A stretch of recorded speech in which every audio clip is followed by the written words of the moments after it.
Hello all, Delhi Manali ട്രിപ്പിൻ്റെ second പാർട്ടാണ് ഇത്. ഡൽഹിയിലുള്ള വീഡിയോസ് ആട്ടോ ഇതിൽ ഫുള്ളായിട്ട് കാണിച്ചിട്ടുള്ളത്. ആദ്യം നമ്മൾ പോയിട്ടുള്ളത് ഡൽഹിയിലെ ജമാ മസ്ജിദിലേക്കായിരുന്നു. ഡൽഹിയിലെ ഏറ്റവും തിരക്കേറിയ മാർക്കറ്റുകളിൽ ഒന്നായ ചാന്ദിനി ചൗക്കിലാണ് കേട്ടോ ഈ പള്ളി സ്ഥിതി ചെയ്യുന്നത്. മുഗൾ രാജാവായ ഷാജഹാൻ ചക്രവർത്തി പണി കഴിപ്പിച്ചത് തന്നെയാണ് ഈ പള്ളിയും. വൈകുന്നേരമായിരുന്നു നമ്മളവിടേക്ക് പോയത്. അതുകൊണ്ട് തന്നെ നല്ല രസമായിരുന്നു അവിടെ ഇരിക്കാൻ. കുറച്ച് സമയം അവിടെ ഇരുന്നതിന് ശേഷം പിന്നെ നമ്മൾ റൂമിലേക്ക് തന്നെ തിരിച്ചു പോയി. പിറ്റേന്ന് രാവിലെയാണ് ശരിക്കും ഡൽഹി സൈറ്റ് സീയിങ്ങിന് വേണ്ടിയിട്ട് ഇറങ്ങിയിട്ടുണ്ടായത്. ഞങ്ങൾ താമസിച്ച ഹോട്ടലുകാർ തന്നെ ഒരു ബസ് ബുക്ക് ചെയ്ത് തന്നിട്ടുണ്ടായിരുന്നു സൈറ്റ് സീയിങ്ങിന് പോകാൻ വേണ്ടിയിട്ട്. അതുകൊണ്ട് കുറച്ച് മലയാളീസിനൊക്കെ അവിടുന്ന് പരിചയപ്പെടാൻ പറ്റി. ആദ്യം തന്നെ പോയത് ഡൽഹിയിലുള്ള ബിർള മന്ദിർ എന്ന് പറഞ്ഞൊരു അമ്പലത്തിലായിരുന്നു. നല്ല വലിയൊരു അമ്പലമായിരുന്നു കേട്ടോ. ഇവിടെ ഒന്നും ഉള്ളിലേക്ക് ഫോൺ അലൗഡ് അല്ല. പിന്നെ നമുക്ക് പോകേണ്ടത് ഇന്ത്യ ഗേറ്റ് കാണാൻ വേണ്ടിയിട്ടായിരുന്നു. അവിടേക്ക് പോകുന്ന വഴി രാഷ്ട്രപതി ഭവൻ്റെ ആ വഴിയാണ് പോയിട്ടുണ്ടായത്. ഉള്ളിലേക്ക് കയറാൻ പറ്റിയില്ല. പുറത്ത് ഇറങ്ങി എല്ലാവരും കുറച്ച് ഫോട്ടോസൊക്കെ എടുത്തിട്ടുണ്ടായിരുന്നു. ഇന്ത്യ ഗേറ്റിൻ്റെ അടുത്ത് എത്തിയപ്പോഴും ഉള്ളിലേക്ക് കയറാൻ പറ്റിയില്ല. പുറമേ നമ്മൾ ഫോട്ടോസൊക്കെ എടുത്തു.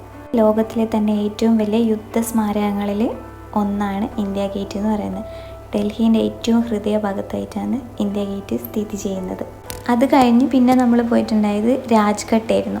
നമ്മുടെ രാഷ്ട്രപിതാവായ മഹാത്മാഗാന്ധിയുടെ ശവസംസ്കാരം നടത്തിയിട്ടുള്ള സ്മാരകമാണ് രാജ്ഘട്ട്. അദ്ദേഹത്തെ ഇവിടെ സംസ്കരിച്ചത് 1948 ജനുവരി 31-നാണ്. ഈ സ്മാരകം നിർമ്മിച്ചിട്ടുള്ളത് മാർബിൾ കൊണ്ടാണ്. അതിൻ്റെ അറ്റത്തായിട്ട് കെടാതെ കത്തിച്ച് വെച്ചിരിക്കുന്ന ഒരു വിളക്കും ഉണ്ട്. യമുന നദീൻ്റെ തീരത്തായിട്ടാണ് കേട്ടോ രാജ്ഘട്ട് വരുന്നത്. അടുത്തത് ഞങ്ങൾ പോയിട്ടുണ്ടായത് കുത്തബ് മിനാർ കാണാൻ വേണ്ടിയിട്ടാണ്. ഇഷ്ടിക കൊണ്ട് നിർമ്മിച്ച ലോകത്തിലെ ഏറ്റവും ഉയരമേറിയ മിനാറാണ് കുത്തബ് മിനാർ. യുനെസ്കോയുടെ പൈതൃക പട്ടികയിൽ ഇടം നേടിയ കുത്തബ് മിനാർ നിർമ്മിച്ചത് ദില്ലി സുൽത്താനായിരുന്ന കുത്തുബ്ദീൻ ഐബക്ക് ആയിരുന്നു.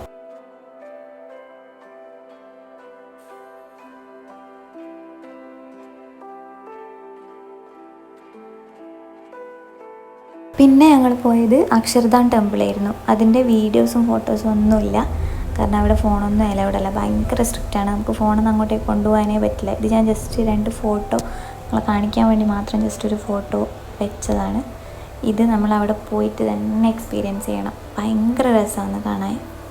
അത് കഴിഞ്ഞ് പിന്നെ നമ്മൾ പോയത് റെഡ് ഫോർട്ട് കാണാൻ വേണ്ടിയിട്ടായിരുന്നു. Delhi red fort. ഈ കോട്ടയും പണി കഴിപ്പിച്ചിട്ടുള്ളത് ഷാജഹാൻ ചക്രവർത്തി തന്നെയാണ്. ലാൽ കില എന്നും കൂടെ ചെങ്കോട്ട അറിയപ്പെടുന്നുണ്ട്. നമ്മുടെ ഈ ചെങ്കോട്ടയും യുനെസ്കോയുടെ പൈതൃക പട്ടികയിൽ ഉൾപ്പെട്ടിട്ടുണ്ട് കേട്ടോ.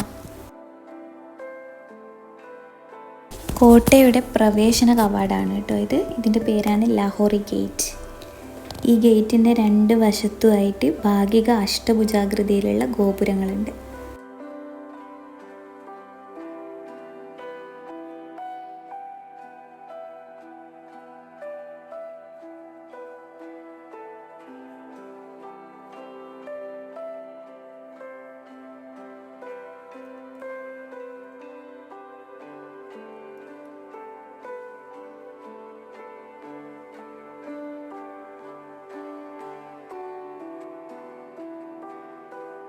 നോബത് ഖാന എന്നാണ് കേട്ടോ ഈ ഒരു ഭാഗത്തിൻ്റെ പേര്. മുഗൾ കൊട്ടാരങ്ങളുടെ കവാടത്തിൽ കണ്ടുവരുന്ന വാദ്യസംഘങ്ങളുടെ കേന്ദ്രത്തിനെയാണ് നോബത് ഖാന എന്ന് പറയുന്നത്.